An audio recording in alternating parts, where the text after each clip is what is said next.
Hello बच्चों, क्या हाल चाल। आई होप आपने पहला लेक्चर देख लिया होगा और आपको बड़ा मजा आया होगा और आप मेरी फिजिकल प्रेजेंस मिस नहीं कर रहे होंगे क्योंकि रिकॉर्डिंग्स भी उतनी ही एंटरटेनिंग हमने शूट की है।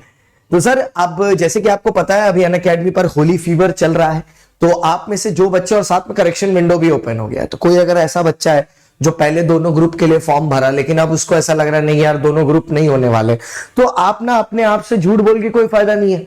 करेक्शन विंडो में उसको रिड्यूस करके एक ग्रुप कर दो और एक ग्रुप के लिए क्लासेस लगा के बढ़िया से कंप्लीट कर लो, अगर अभी तक आपने कुछ नहीं किया है तो।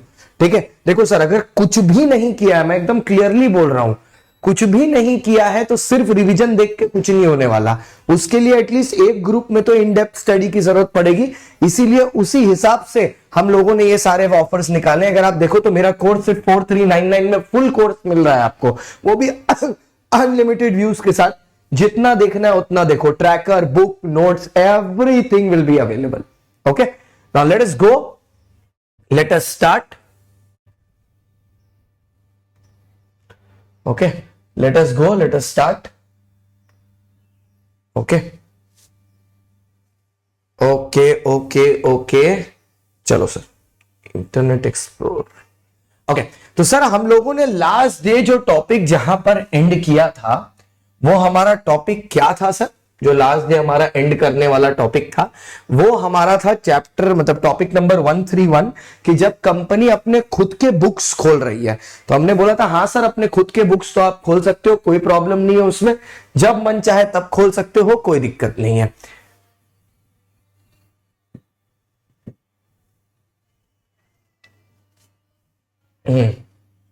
तो आप जितना चाहो उतना अपने पूरे बुक्स जब चाहो तब खोल सकते हो। तो ये अपने ने लास्ट डिस्कस किया था। इसके बाद सेक्शन 132 आता है एनएफआरए। मैंने आपको एनएफआरए के बारे में बताया था, it's national financial reporting authority, जहां पर एनएफआरए का मेन स्कोप क्या है। समझने वाली बात यह है कि एनएफआरए करता क्या है सर। पहले जहां पर ICAI was the supreme body for accounting in the country, जहां पर आईसीआई डायरेक्टली एमसीए से बात करता था, उसको स्टैंडर्ड्स रेफर करता था और एमसीए आईसीआई की बात सुन के उसके अकॉर्डिंग स्टैंडर्ड्स को फॉर्मुलेट कर देता था। वहां पर अब थोड़ी सी चीजें बदल गई हैं। कैसे बदल गई हैं सर? अब क्या हो रहा है, अब आईसीआई उनकी बात नहीं सुन रहा। ठीक है, अब आईसीआई की बात डायरेक्टली नहीं सुनी जाती। एक बॉडी क्रिएट कर दी गई है, नेशनल फाइनेंशियल रिपोर्टिंग अथॉरिटी, जिसको एनएफआरए बोलते हैं। अब सारी आईसीआई की रिकमेंडेशन एनएफआरए वाया जाती हैं। ठीक है, वो एनएफआरए वाया जाती हैं, सारी की सारी एनएफआरए वाया जाती हैं। ठीक है, तो आइए सर एनएफआरए के बारे में देखते हैं। It is national financial reporting authority, NFRA. अब ये एनएफआरए कॉन्स्टिट्यूट कैसे हुआ गया है? Obviously by notification in the official gazette. जब तक ओजी नहीं आता तब तक ओजी सुनो जी नहीं होता, तो ओजी इज रिकमेंडेड। अच्छा, कॉम्पोजिशन के बारे में पूछता है कि एनएफआरए में जनरली कितने लोग रहते हैं। अब एनएफआरए में एक तो चेयरमैन रहता है, साथ में मेंबर्स 15 तक हो सकते हैं, 15 से ज्यादा नहीं। ये क्वेश्चन आपको एमसीक्यू के लिए रेलेवेंट है। ठीक है, एमसीक्यू के लिए कि भैया वहां से यहां से क्वेश्चन आपको पूछे जा सकते हैं। दूसरी चीज ये भी आती है कि सर एनएफआरए में जो है मेंबर या चेयरमैन है, हम लोग ये कॉमन सेंस से समझते हैं कि उसका कोई दूसरे ऑडिट फर्म में ताल्लुकात नहीं होना चाहिए, वरना तो वो उस ऑडिट फर्म को फेवरेबल करेगा, डिसीजन मेकिंग वगैरह में उसके केस सुनेगा ही नहीं। ठीक है, इंडिपेंडेंट डिसीजन देने लगेगा बिना उसके केस सुने, फेवरेटिज्म दिखाएगा। इसीलिए बहुत गजब चीज बोली गई, ना तो आप करेंटली ऑडिट फर्म में एम्प्लॉयड हो, ठीक है, जिस टाइम आप एनएफआरए में हो, और भैया अगर आप ये छोड़ भी दोगे तो उसके बाद भी 2 साल तक नहीं रहोगे। मतलब ना तो प्रेजेंट बेनिफिट आप किसी को दे पाओगे ना बाद में। तो एनएफआरए का जो मेंबर होगा वो ना तो अभी किसी दूसरे ऑडिट फर्म में पार्टनर या एम्प्लॉय हो सकता है, ना ही वो 2 साल बाद भी, काम छोड़ने के बाद भी 2 साल बाद भी एलिजिबल नहीं होगा इसके लिए। अब आना सर, फंक्शंस क्या है एनएफआरए के? फंक्शंस क्या है एनएफआरए के? बड़े सिंपल है सर, बड़े सिंपल है। एनएफआरए क्या करता है, वो डायरेक्टली सीजी को रेकमेंड करता है accounting standards and standards on auditing. ठीक है, साथ ही साथ वो इस चीज को मॉनिटर करता है कि जो एनएफआरए मतलब सजेस्ट कर रहा है वो भैया वो सुन रहे हैं कि नहीं, लोग फॉलो कर रहे हैं कि नहीं। और सबसे खतरनाक डेंजर तो यहीं पर है कि एनएफआरए हमारे जैसे चार्टेड अकाउंटेंट्स जो ऑडिट करते हैं ना, उनकी अब क्वालिटी भी चेक करता है कि भैया सिर्फ क्वांटिटी में काम नहीं है, जो ये ऑडिटर्स ऑडिट कर रहे हैं उसमें क्वालिटी मेंटेन है कि नहीं। तो अगर आप देखो तो एनएफआरए 3 काम कर रहा है। एक, वो पहले एमसीओ को रिपोर्ट कर रहा है, सुनो भैया एमसीए, ओ एमसीए ये वाला लाना चाहिए, स्टैंडर्ड्स ऑन ऑडिटिंग या ऑडिटिंग या अकाउंटिंग स्टैंडर्ड या ऑडिटिंग स्टैंडर्ड। दूसरी चीज में क्या बोल रहा है, एनएफआरए ये भी देख रहा है कि जो हमने निकाला वो लोग फॉलो कर रहे हैं कि नहीं। तो पहले लॉन्च, फिर निकालना, फिर लॉन्च, फिर देखना। तो भैया पहले देखेंगे कि लॉन्च हुआ है कि नहीं, उसके बाद देखेंगे कि लोग उसको फॉलो कर रहे हैं कि नहीं। और तीसरी चीज आएगी क्वालिटी ऑफ सर्विस। जो चार्टर्ड अकाउंटेंट्स घूम रहे हैं, जो ऑडिट कर रहे हैं, ये लोग क्वालिटी मेंटेन कर रहे हैं कि नहीं। ये इनके फंक्शन है, ये इनके फंक्शन है। मतलब 3 मेजॉरिटी फंक्शन है, recommend, monitor, quality of service. Recommend, monitor, quality of service. Powers क्या है, देखो सर एनएफआरए को ना सिविल कोर्ट की पावर्स दी गई हैं। जब भी हम सिविल कोर्ट की पावर बोलते हैं ना, तो आपके दिमाग में एक चीज कनेक्ट करनी चाहिए। सिविल कोर्ट का पावर क्या होता है? सिविल कोर्ट का पावर होता है कि आपसे डिस्कवरी ऑफ इंफॉर्मेशन करना, ठीक है, और आपसे वो इंफॉर्मेशन मांगना जो वो चाहते हैं। अगर आप वो इंफॉर्मेशन नहीं देते तो उनके पास एक और पावर है, वो आपको बुला सकते हैं, जिसको बोलते हैं समन। जब वो आपको बुलाते हैं, बुला के आपको समन करके आपका ऑन ओथ आपसे आपका स्टेटमेंट ले सकते हैं, फिर आपकी बुक्स को इंस्पेक्ट कर सकते हैं, और लास्ट में इशूइंग कमीशंस ये भी कर सकते हैं। तो अगर आप देखो सर, तो डिस्कवरी से डी, ठीक है, समन से एस, इंस्पेक्शन से आई, और कमीशन से सी। तो डिस्को डिस्को डिस्को डिस्को, तो ये क्या कर सकते हैं सर आपके साथ? ये आपके साथ कर सकते हैं डिस्को। डिस्को 1 2, तो ये आपके साथ कर सकते हैं क्या? डिस्को कर सकते हैं, disco. D for discovery, D for discovery, I for inspection, S for summon, और सी फॉर कमीशन। तो ये आपके साथ क्या कर सकते हैं? ये आपके साथ डिस्को कर सकते हैं, disco. D for discovery, I for inspection, D for discovery, I for inspection, S for summon, और last but not the least C for commission. तो ये आपके साथ क्या कर सकते हैं? ये आपके साथ कर सकते हैं डिस्को। अरे डिस्को 1 2 डिस्को, तो ये आपके साथ क्या कर सकते हैं? Disco. D for discovery, I for inspection, S for summon, और C for commission, disco. D for discovery, I for inspection, D for discovery, I for inspection, S for summon, C for commission. चलो sir, अच्छा NFRA का head office कहां पर है? NFRA का head office obviously Delhi में है। मोस्ट ऑफ द ऑफिसेस का दिल्ली में ही होता है। सबसे यूनिक बात क्या है पता है? एनएफआरए ऑडिटर के ऊपर सैंक्शन लगा सकता है। सैंक्शन मतलब penalty for not maintaining quality of work. अब ये पेनल्टी कहां से कहां तक हो सकती है?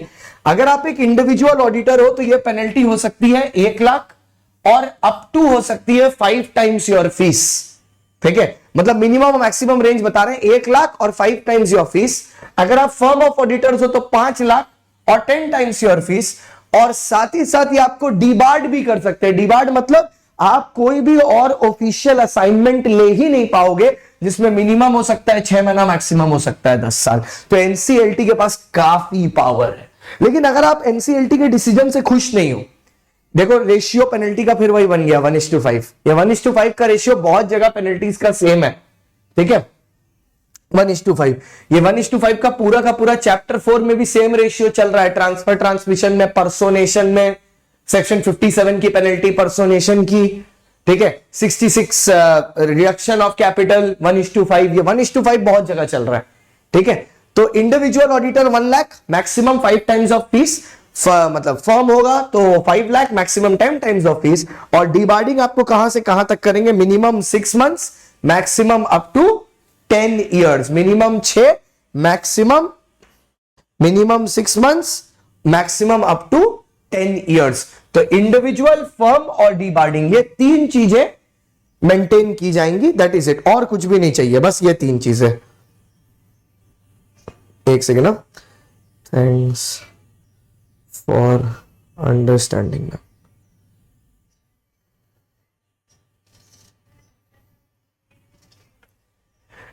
ठीक है, अब सर अगर मान लो हम एनएफआरए के डिसीजन से खुश नहीं है, अक्सर होते हैं लोग, तो फिर उस केस में हम किसके पास जाएंगे? हम जा सकते हैं एनएफआरए के ऊपर। ठीक है, एनएफआरए के ऊपर हम जा सकते हैं एपेलेट ट्रिब्यूनल के पास। ठीक है, NCLAT। सर आप NCLT के पास क्यों नहीं जा रहे? क्योंकि सर NFRA का सेम लेवल है NCLT तक, तो हमको उसके ऊपर जाना पड़ेगा ना। तो अपील जो NFRA के अगेंस्ट कर रहे हैं वो हम एपेलेट ट्रिब्यूनल के पास जा सकते हैं। इससे हमें यह समझ में आया कि NFRA और NCLT का लेवल सेम है ऑफ अ सिविल कोर्ट। वैसे NCLT की भी एक तरह से, NCLT कोई कोर्ट नहीं है, ठीक है, वो एक तरह का स्पेशल ट्राइब्यूनल है, इसका नाम ही है tribunal. Tribunal is not a court, tribunal is meant for settlement, ठीक है। Tribunal is a group of जज और group of people sitting for a settlement rather than filing a case in the court of law, ठीक है। तो यहां पर भी सर अगर आप NFRA के डिसीजन से नाखुश हो तो आप किसके पास जा सकते हो? NCLAT। क्यों सर, क्यों NCLAT? क्योंकि सर आपका जो NCLT है और जो आपका NFRA है,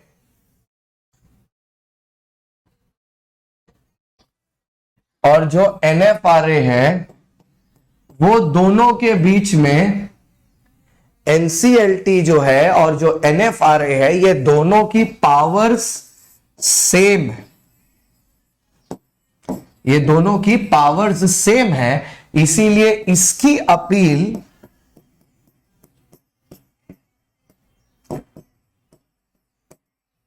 अपील रेफर टू किसके पास जाती है? इसकी अपील NCLT की हम किसके पास रेफर करते हैं? इसकी अपील NCLT की हम जाते हैं NCLAT, national company law appellate tribunal. Okay, अच्छा सर नेक्स्ट। अब NFRA की बुक, अब NFRA का भी ऑडिट होगा भाई।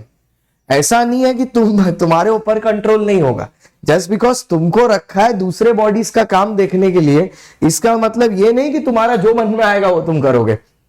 NFRA का ऑडिट कौन करेगा? जो गवर्नमेंट कंपनी का ऑडिट करता है, comptroller and auditor general of India, CAG, comptroller and auditor general of India. लेकिन NFRA ना हर कंपनी के अफेयर्स में इन्वेस्टिगेट नहीं करेगा।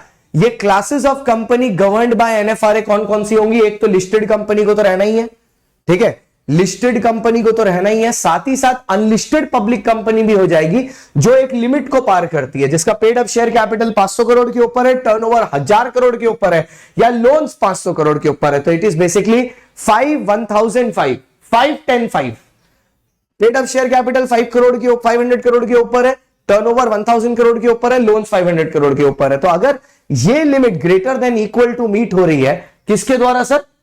ठीक है, किसके द्वारा? अगर अनलिस्टेड पब्लिक कंपनी है तो फिर ये इसमें ऑपरेट करेंगे, ठीक है, तो फिर ये इसमें ऑपरेट करेंगे। अगर सर मान लो ऐसा हुआ कि हम एक अनलिस्टेड कंपनी है, हमने एक साल ये लिमिट क्रॉस कर दी, लेट्स से एक साल मेरा टर्नओवर 1000 करोड़ को क्रॉस कर गया, तो अब NFRA मेरे अफेयर्स में लुक करने लगा। लेकिन अगले साल ही हमको बहुत भयंकर लॉस हुआ, हम 90 करोड़ में चले गए, 1000 से सीधे 90 करोड़ या 900 करोड़ मान लो, तो सर उस केस में क्या NFRA अब मेरे अफेयर्स नहीं देखेगा? द मैटर इज, अगर एक बार NFRA आपके अफेयर्स देखना शुरू कर देगा तो वो फिर 3 साल तक आपके अफेयर्स देखेगा। अगर फिर वो 3 साल भी आपका 1000 के नीचे ही रहा तो उसके बाद NFRA आपको जाने दे देगा, ठीक है। अब इसमें एक यूनिक पॉइंट और है कि मान लीजिए आप एक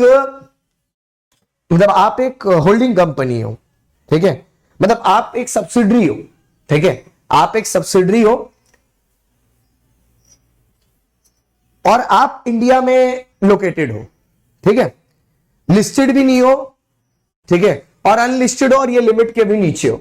लेकिन आपकी जो होल्डिंग कंपनी है, ठीक है, जो इंडिया के बाहर है, अगर आप उस होल्डिंग कंपनी का जो टोटल इनकम है उसका 20% आप उसको कमा के दे रहे हो, वो आपकी जेब से जा रहा है 20%, मतलब आपके धंधे से बन रहा है उसका। मतलब मान लीजिए उस फॉरेन कंपनी का 100 करोड़ रुपीस टर्नओवर है, उस 100 करोड़ में 20% तुम कमा के लाके दे रहे हो, 20%, तो फिर बेटा तुम्हारे भी अफेयर्स को इन्वेस्टिगेट करने लगेगा वो, ठीक है। अब जो भी कंपनी को NFRA के रूल्स अप्लाई करेंगे, बता दिया ऊपर, चाहे लिस्टेड हो, चाहे होल्डिंग सब्सिडरी 20% वाला रिलेशन हो, चाहे UPLC हो, 500 paid up share capital, 1000 crore turnover या 500 करोड़ रुपया loan greater than equal to, तो आपको NFRA 1 फॉर्म का नंबर क्या है? NFRA 1 30 डेज में NFRA को सबमिट करना है। कहां से? जब से NFRA के रूल्स एप्लीकेबल है, मेरे बर्थडे के 12 दिन पहले से, 13 दिन पहले से, 13 नवंबर 2018, मेरे बर्थडे के 13 दिन पहले से 13 नवंबर 2018। अब देखो सर एनएफआरए काम कैसे करता है, हमने इसका डायग्रामेटिक लास्ट दिन भी दिखाया था। अब क्या होता है, ICAI proposal about new as या अकाउंटिंग स्टैंडर्ड पहले जैसे सीजी को देता था, अब वो एनएफआरए को देगा। एनएफआरए से आपका एडवाइस लिया जाएगा सेंट्रल गवर्नमेंट द्वारा, और वो एडवाइस लेने के बाद सेंट्रल गवर्नमेंट उसको फॉलो करेगा। अगर कोई कंपनी डिले करती है वो 30 डेज में एनएफआरए डिपॉजिट करने में, 13 नवंबर 2018 से अगर 30 दिन आप पकड़ो तो लगभग आ जाएंगे भाई 13, 17 और 13 दिसंबर, 12 दिसंबर तक अगर देने से मना करती है या नहीं डिपॉजिट करती है तो 5000 वन टाइम पेनल्टी लगेगा, फिर 500 पर डे लगता जाएगा। चलो समेट देते हैं। सबसे पहले एनएफआरए का कॉम्पोजिशन क्या है? एनएफआरए का कॉम्पोजिशन है कि एनएफआरए में 15 मेंबर है प्लस एक चेयरमैन। जो मेंबर या चेयरमैन बन रहा है उसका कोई भी ऑडिट फर्म के साथ पिछले मतलब अभी कोई करंट रिलेशन नहीं होना चाहिए एज एम्प्लॉय या पार्टनर, और उस एम्प्लॉयमेंट छोड़ने के 2 साल बाद भी नहीं होना चाहिए। दूसरा, एनएफआरए क्या करता है? एनएफआरए अकाउंटिंग बॉडी है जिसके 3 फंक्शन है। अब ये रेकमेंड करेगा एएस इंड एएस और अकाउंटिंग स्टैंडर्ड भी, मॉनिटर करेगा वो फॉलो हो रहे हैं कि नहीं, और ऑडिटर की क्वालिटी ऑफ सर्विस को देखेगा फंक्शन। पावर क्या है? पावर है सिविल कोड की। पहले क्या बताया? मेंबर, फिर बताया, पहले बताया मेंबर, फिर बताया फंक्शन, अब बताया power. Member, function, power. Power है सिविल कोड की, क्या करने की? डिस्को करने की। D for discovery, I for inspection, S for summon, C for commission. किसके काम को देखती है? Whose work it is checked? Listed entity, unlisted public company जिसका paid up share capital 500 crore, turnover 100 crore या लोन्स 500 करोड़ के ऊपर है, या 20% सब्सिडरी जो कंट्रीब्यूशन दे रही है होल्डिंग कंपनी के प्रॉफिट में, तो होल्डिंग कंपनी इंडिया के बाहर है। ठीक है, 4 हुए। एप्लीकेबिलिटी, तो सर देखो 4 हो गए। पहला मेंबर, दूसरा फंक्शन, तीसरा पावर, और चौथा हो गया आपका एप्लीकेबिलिटी। 5वां, हेड ऑफिस कहां पर है? दिल्ली में है। ठीक है, हेड ऑफिस कहां पर है? दिल्ली में है। ठीक है, 5 पॉइंटर्स हो गए। और जो लास्ट, और जो भी इसको रूल्स को फॉलो करेगा उसको NFRA 1 फॉर्म सबमिट करना है 30 डेज में, 13 नवंबर 2018 से, मतलब भाई 12 दिसंबर के आसपास, वरना पेनल्टी लगेगी 5000 वन टाइम, 500 पर डे। तो 6 पॉइंट है NFRA के बारे में। 6 पॉइंट कौन कौन से हैं? सबसे पहले हमने आपको बताया मेंबर्स, एक तरह से फिलिंग द ब्लैंक्स है। फिर मैंने आपको बताया फंक्शन,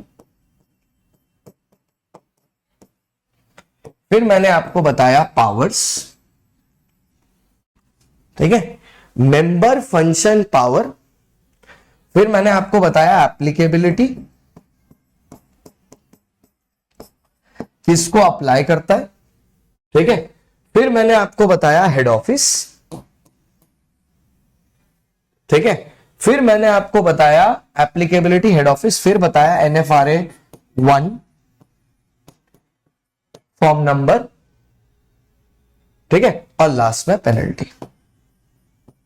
आपको एक शॉर्ट नोट आ सकता है इसके ऊपर, तो शॉर्ट नोट में आप बस इतने ही पॉइंट मेंशन कर देना तो मोर देन इनफ है। इसमें मतलब इतने पॉइंट मतलब इसके अंदर भी लिखना होगा 1 2 3 4 5 6 7 पॉइंटर्स है। 3 नंबर या 4 नंबर का आएगा, उसके लिए 7 points are more than enough. I hope ये एकदम बढ़िया से दिमाग में बैठ गया, क्योंकि NFRA ना नया टॉपिक है। नया टॉपिक इन द सेंस नया पूरा नया नहीं है। हाँ, नया एज इन कि ऐसे मतलब पूरा ही नया नहीं है कि आप ही के अटेम्प्ट के लिए इंट्रोड्यूस हुआ है, पहले भी था, मतलब ओवरऑल नया है। That is what I meant, overall basis पर नया है। ओके, अब आया सर सेक्शन 133 अकाउंटिंग स्टैंडर्ड। 133 है सेक्शन, जो 133 है इसका बहुत बार जिक्र हुआ।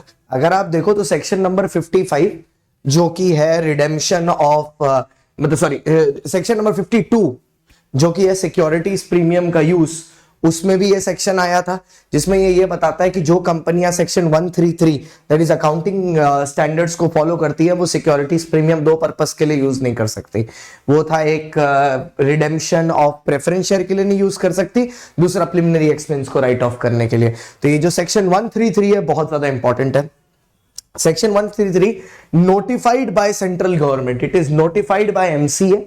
ठीक है, ये जो सेक्शन 133 है इसको specifically it is notified by the central government. Basically यहां पर मैं कहना ये चाहता हूं कि जब जब हम वर्ड यूज कर रहे हैं सीजी, इसका मतलब है it is MCA, ministry of corporate affairs.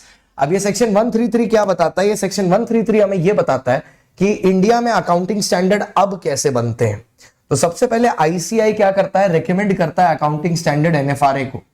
NFRA इस चीज को एग्जामिन करता है कि इन स्टैंडर्ड्स की क्या वैलिडिटी है। उसके बाद एनएफआरए इनको फॉरवर्ड करता है सीजी को, और सीजी इसको इशू करती है एज एएस। और जब सीजी इसको एएस की तरह इशू कर देती है then it becomes applicable to whole of India, और तब हमारे जैसे लोगों को और कंपनियों को इसको फॉलो करना होता है। अंटिल एएस नोटिफाई नहीं किया जाता एमसीए द्वारा, किसी को भी उसको फॉलो करने की जरूरत नहीं है। Until it is not notified, you are not required to believe on its integrity or function as it says. जब तक वो नोटिफाई ना हो जाए तब तक।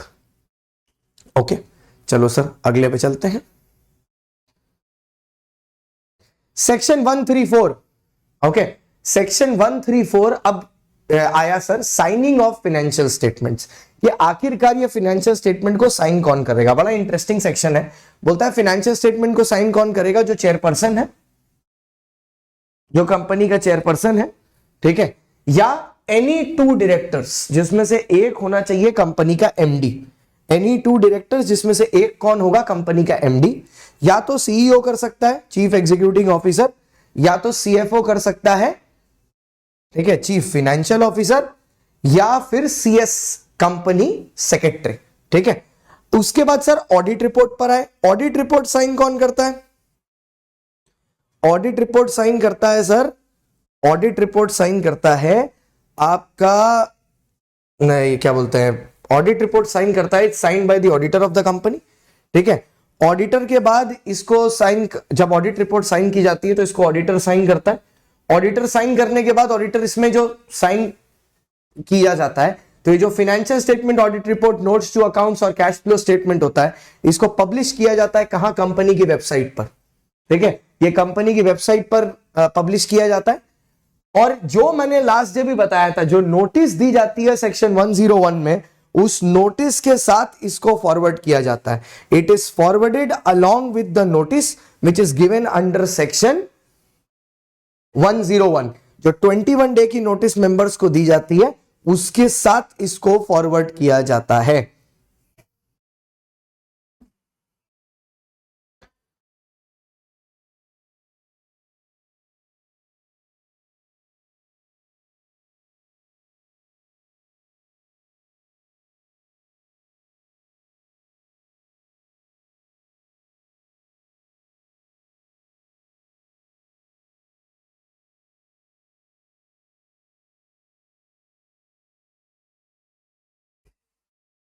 ठीक है, तो ये चीजों का ध्यान रखना है। और साथ में पेनल्टी लगती है सर, पेनल्टी लगती है। ये स्पेसिफिक पेनल्टी पता है बहुत ज्यादा इंपॉर्टेंट है। ये उसके लिए है कि अगर आपका ऑडिटर, ठीक है, अगर आपका ऑडिटर ऑडिट रिपोर्ट साइन करना भूल जाता है तो ये पेनल्टी उसके लिए। ठीक है, तो पेनल्टी कंपनी के लिए कितना है? 3 लाख, ऑफिसर के लिए है 50,000। That is what the penalty is. ठीक है, financial report, audit report, notes to accounts, cash flow statement, is it done sir? ठीक है, और इसको ये जो है ना, ये सारे डॉक्यूमेंट्स ये कहां पर पब्लिश होंगे? कंपनी की वेबसाइट में, और नोटिस फॉरवर्ड किए जाते हैं मेंबर्स को। क्योंकि एक्सपेक्टेड क्या होता है कि जब मेंबर्स मीटिंग में आएंगे तो वो फाइनेंशियल स्टेटमेंट पढ़ के आए होंगे, उस पर मस्त एकदम ओआर पास करवा लेंगे, हमारा काम हो जाएगा, हमारा काम सिंपल। अच्छा, अब ये हो गया सर 134। अब एक सेक्शन आपको यहां पर दिखाई दे रहा होगा जो नहीं है, वो है सर आपका ये बोर्ड रिपोर्ट। ठीक है, बोर्ड रिपोर्ट। तो बोर्ड रिपोर्ट में चलते हैं। एक्चुअली यहां पर हमको लग रहा है एक छोटा सा गड़बड़ हुआ है, जस्ट 1 सेकेंड, छोटी सी गड़बड़ है।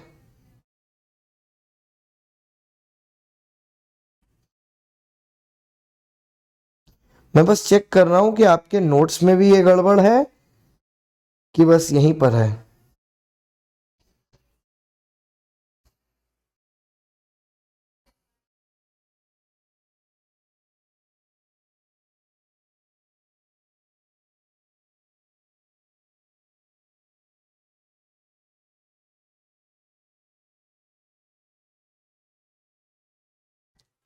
हाँ, तो सर इसमें ना हम लोग पहले अभी 134 में ही थोड़ा और बात करनी है, क्योंकि अब 134 का एक दूसरा पार्ट आता है और इस बार एमटीपी में भी उसको डाला गया है, which is your board report. Yes, you heard it right, board report.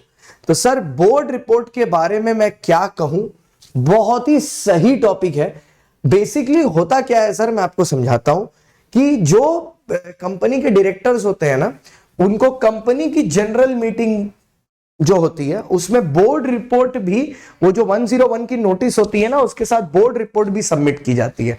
Board report basically क्या है, एक पूरी की पूरी डिटेल है कि भैया पिछले एक साल में आपकी कंपनी ने क्या किया। आपने इन्वेस्टर्स का पैसा लेके लगाया, तो पिछले एक साल में कंपनी ने ऐसा क्या किया। और इस बोर्ड रिपोर्ट के अंदर एक चीज होती है जिसको बुलाया जाता है डायरेक्टर रिस्पॉन्सिबिलिटी स्टेटमेंट। क्या चीज बुलाया जाता है, director responsibility statement, DRS, director responsibility statement, जिस पर इस बार क्वेश्चन पूछा गया है कि ये जो डायरेक्टर रिस्पॉन्सिबिलिटी स्टेटमेंट होता है इसका कंटेंट क्या होता है। इस बार ये क्वेश्चन पूछा गया है, what is the content of the director responsibility statement, क्या कंटेंट है। तो आओ सर दिखाते हैं आपको इसका कंटेंट क्या है। आइए, सबसे पहली चीज आप देखो, उसमें उन्होंने बोला है, जो क्वेश्चन है as far as I remember, उसमें उन्होंने आपको बोला कोई 6 आइटम बता दो। 6 क्यों भाई, मैं तो आपके लिए 13 रखा हूं, 13 के 13 आइटम बताऊंगा मैं आपको। 6 क्यों बताऊंगा, पूरा बताएंगे। जैसे सबसे पहले आप ये बताओगे कि क्या कंपनी ने अकाउंटिंग स्टैंडर्ड्स को फॉलो किया है फिनेंशियल स्टेटमेंट बनाते समय। अगर नहीं किया या कहीं पर अगर डिविएशन है तो ये डिविएशन क्यों है, what is the reason, what is the main reason behind it, ऐसा क्यों हुआ है। क्या कंपनी ने अकाउंटिंग पॉलिसीज, क्या कंपनी ने अकाउंटिंग पॉलिसीज को फॉलो किया है, और क्या फॉलो किया है तो कंसिस्टेंटली फॉलो किया है। अकाउंटिंग पॉलिसीज लाइक स्टैंडर्ड, क्या बोलते हैं, straight line method of depreciation, WDV of depreciation किया है, तो क्या पॉजिटिवली सही तरीके से किया है कि नहीं। ठीक है, उसके बाद प्रॉपर केयर ली गई है। क्या चीज में प्रॉपर केयर ली गई है, प्रॉपर केयर ली गई है to safeguard any asset, adequate records maintain करने के लिए, और फ्रॉड को प्रिवेंट करने के लिए। तो 3 चीज तो भैया अगर आप देखो, ठीक है, 3 चीज तो हो गई स्टेटमेंट से रिलेटेड, और चौथी चीज है weather financial statement is prepare on going concern. आप फाइनेंशियल स्टेटमेंट के नजरिए से 4 पॉइंट सोचो। पहला, उसमें अकाउंटिंग स्टैंडर्ड फॉलो हुआ है कि नहीं। दूसरा, उसमें अकाउंटिंग पॉलिसी फॉलो हुआ है कि नहीं। तीसरा, फाइनेंशियल स्टेटमेंट पे कंट्रोल्स हमने लगाए हैं कि नहीं, सो दैट एसेट सेफगार्ड हो, कोई फ्रॉड ना हो और एडिक्वेट रिकॉर्ड्स मेंटेन रहे। चौथा, weather financial statement going concern basis पर बना है कि नहीं। तो ये 4 चीजों का ध्यान रखना है related to FST, related to FST. पहला, अकाउंटिंग स्टैंडर्ड है कि नहीं। दूसरा, अकाउंटिंग पॉलिसी है कि नहीं। तीसरा, ठीक है, तीसरा, प्रॉपर केयर ली गई है कि नहीं 3 चीजों के लिए, एसेट को सेफगार्ड करने के लिए, एडिक्वेट रिकॉर्ड मेंटेन करने के लिए, और फ्रॉड मिटाने के लिए, साफ SAF। और last but not the least, सबसे ज्यादा जरूरी, गोइंग कंसर्न बेसिस फॉलो किया गया है कि नहीं फाइनेंशियल स्टेटमेंट बनाने में। So these are the 3 things which are very important. ASAP हो गया तो AS accounting standard, accounting policy, care ली गई है क्या, सफाई करने की। S for safeguard, A for accounting records, adequate records have been maintained, और F for fraud, prevent हुआ है या नहीं हुआ है।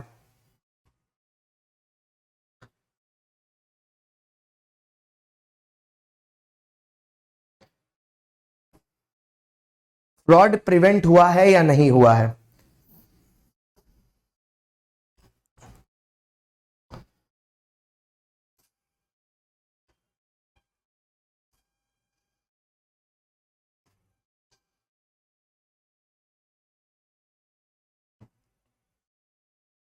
ठीक है, ये चीज क्लियर है। और लास्ट में financial statement going concern basis पर होना चाहिए। नेक्स्ट बात करता है IFC की। IFC की sir, internal financial control, IFC। ठीक है, internal financial control. Okay sir, ये आईएफसी क्या है? ठीक है, आईएफसी क्या है? Internal financial control. इसको बेसिकली इंटरनल कंट्रोल बोलते हैं ऑडिट के टीचर्स, मतलब मैं भी बोलता हूं इंटरनल कंट्रोल बोलते हैं। और ये इंटरनल कंट्रोल क्यों लाया जाता है सर? हमने एक एक्रोनिम बनाया है फोटा के लिए। फोटा मतलब एफ से फ्रॉड को प्रिवेंट करने के लिए, ओ से ऑर्डरली बिजनेस के लिए, टी से टाइमली, ए से एक्यूरेसी और ए से एसेट। फोटा के लिए, फोटा भाई फोटा होता है ना जिसमें राखी के बाद जो दिवाली के टाइम पर आता है, तो वहीं से मैंने निकाला FOTA. F for fraud, O for orderly business, T for timely manner में इंफॉर्मेशन देना, A for asset protection, A for accuracy.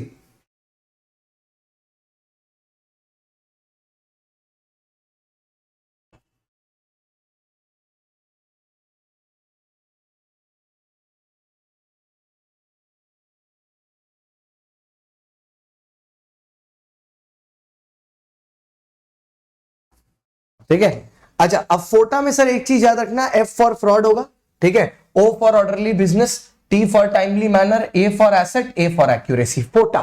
ठीक है, ये फोटा बिल्कुल मत भूलना, ये सबसे ज्यादा जरूरी है इंटरनल फैक्ट। एक पॉइंट में 4 पॉइंट बन रहे हैं ना, तो आपको यह बताना है कि कंपनी ने प्रॉपर इंटरनल फाइनेंशियल कंट्रोल लगाया क्या मेंटेन करने के लिए? फोटा मेंटेन करने के लिए भाई, फोटा मेंटेन करने के लिए। F for fraud, O for orderly, T for timely, A for asset, A for accuracy.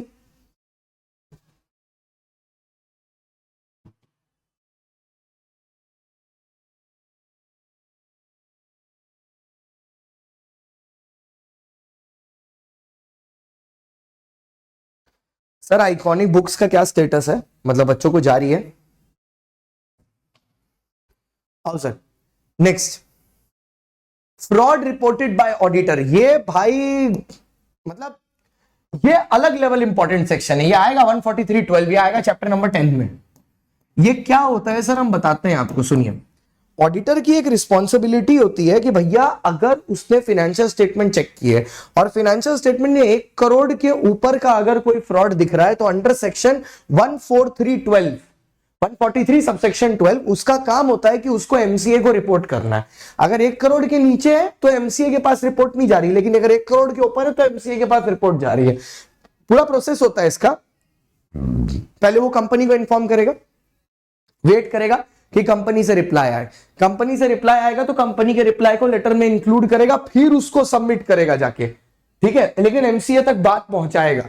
1 crore के नीचे हो तो एमसीए तक बात पहुंचाने की जरूरत नहीं है, कंपनी में सलटा सकते हैं।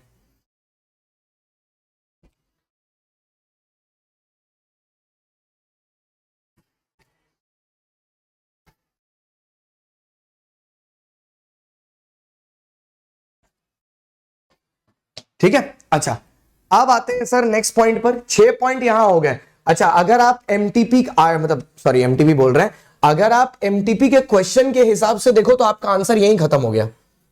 अगर आप एमटीपी के क्वेश्चन के हिसाब से देखो तो आपका आंसर यहीं खत्म हो गया। 6 पॉइंट लिख दो, आंसर खत्म। बट क्यों ना हम लोग ज्यादा याद कर लें, ठीक है। अच्छा अब क्या होगा सर, समझो, हम पूरा रिलेट करके बताएंगे।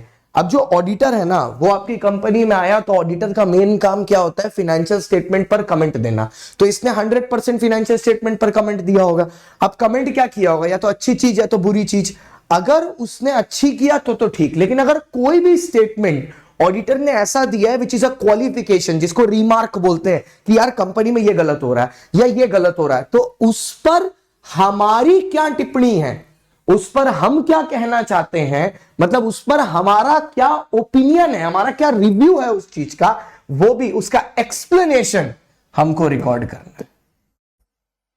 उसका explanation on every remark made by an auditor हम लोग को रिमार्क करना है।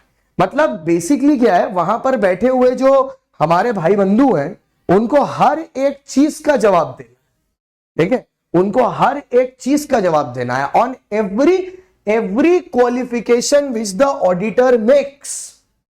There has to be an intimation or there has to be an information जो दी जा रही है by the board of directors, कि ऐसा ऑडिटर ने जो कहा उसका क्या कॉन्सिक्वेंस है, या ऐसा उसने क्यों कहा, या एक्सप्लेन करते हुए, ठीक है, कि जो उसने कहा उसके बारे में ये है।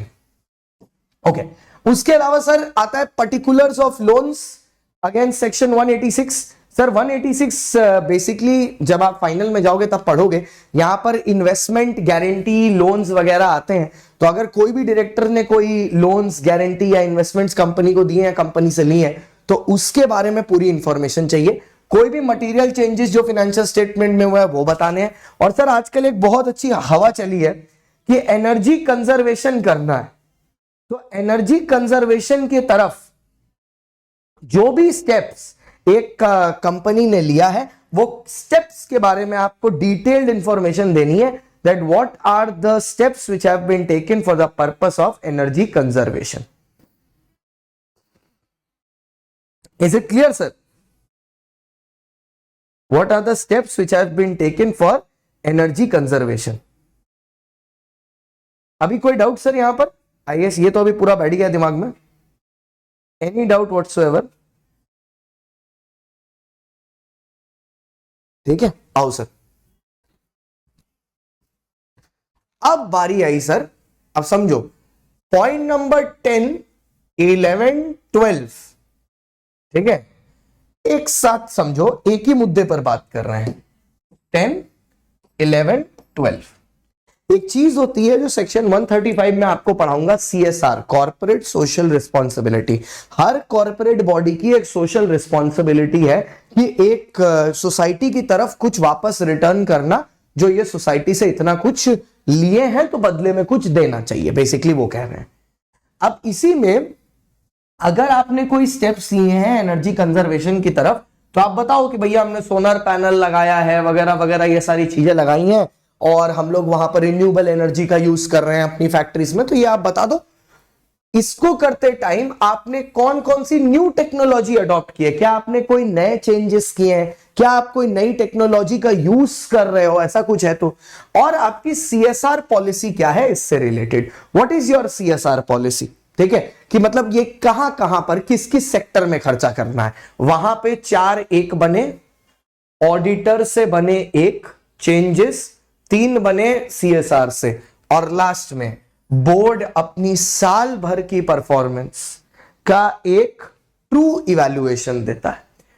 अपनी साल भर की परफॉर्मेंस का एक ट्रू इवैल्यूएशन देता है कि पूरे साल भर इन्होंने जो किया है उसमें इन्होंने क्या अचीव किया है, साल भर की एक्टिविटीज से क्या आउटकम आया है, ये सारी डिटेल ये यहां पर देते हैं। तो सर एक बार पीछे वाले पेज में चलते हैं, तो लिख के याद करते हैं ना सर, ज्यादा होता है, ठीक है। तो चलो सर, पहली 4 चीजें तो FS से रिलेटेड है। क्या चीज सर? पहला, अकाउंटिंग स्टैंडर्ड माना है कि नहीं, दूसरा अकाउंटिंग पॉलिसी माना है कि नहीं, तीसरा सर प्रॉपर केयर ली गई है किस चीज के लिए, सफाई करने के लिए, साफ मतलब सर सेफगार्डिंग ऑफ एसेट, ठीक है, एडिक्वेट रिकॉर्ड, फ्रॉड प्रिवेंशन, ठीक है, ये हुआ एडिक्वेट रिकॉर्ड, फ्रॉड प्रिवेंशन। तो अकाउंटिंग स्टैंडर्ड फॉलो हुए हैं, अकाउंटिंग प्रिंसिपल फॉलो हुए हैं, केयर ये वाला जो साफ यूज किया हमने वहां पर वही वाला, ठीक है। अच्छा, उसके बाद लास्ट वाला गोइंग कंसर्न। तो सर ये 4 हो गए आपके फाइनेंशियल स्टेटमेंट से रिलेटेड, ठीक है। फिर एक आया इंटरनल फाइनेंशियल कंट्रोल, उसमें आ गए 4 पॉइंट फोटा, prevention of fraud, orderly conduct of business, timely information, asset protection, adequate record, ठीक है।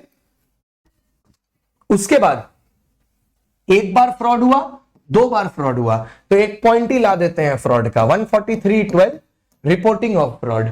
रिपोर्टिंग ऑफ फ्रॉड करना किसको है? ऑडिटर को। तो ऑडिटर के हर कमेंट पे बोर्ड का reply, boards reply on auditor remark, on auditor remark. देखो सर बात यह है कि क्या टीचर याद करवा सकता है क्या? हाँ सर, फाइनेंशियल स्टेटमेंट 4 हैं, financial statement related, audit, accounting standard, accounting principle, care लेना है कि सफाई, हम लोग को मोदी जी बोलते हैं ना केयर लो सफाई करो, तो केयर लेना है सफाई की, और गोइंग कंसर्न। 4 फाइनेंशियल स्टेटमेंट हो गए। अब इस फाइनेंशियल स्टेटमेंट में F से फ्रॉड था, फिर आया इंटरनल फाइनेंशियल कंट्रोल जिसमें भाई फोटा में फिर से फ्रॉड था, तो F फ्रॉड जोड़ के एक 143(12) बना दिया ऑडिटर की रिस्पॉन्सिबिलिटी। अब ऑडिटर फ्रॉड देखेगा तो कमेंट करेगा, तो बोर्ड रिप्लाई भी करेगा, तो बोर्ड का रिप्लाई बना दिया ऑन ऑडिटर्स रिमार्क। इसके बाद 3 पॉइंट आ गए एनर्जी से रिलेटेड, मतलब सोसाइटी से रिलेटेड आपने क्या किया है, 3 पॉइंट। तो एक आप बताओ स्टेप्स आपने क्या लिए एनर्जी कंजर्वेशन में, दूसरा बताओ न्यू टेक्नोलॉजी क्या क्या लेके आए हो, और तीसरा सीएसआर पॉलिसी बता दो, एसटीएससी एसटीसी। एनर्जी हो गया, एसटीसी बोला, एनर्जी हो गया, ठीक है, एनर्जी हो गया। और उसके बाद लास्ट परफॉर्मेंस इवैल्यूएशन, साल भर एक्टिविटीज में क्या किया,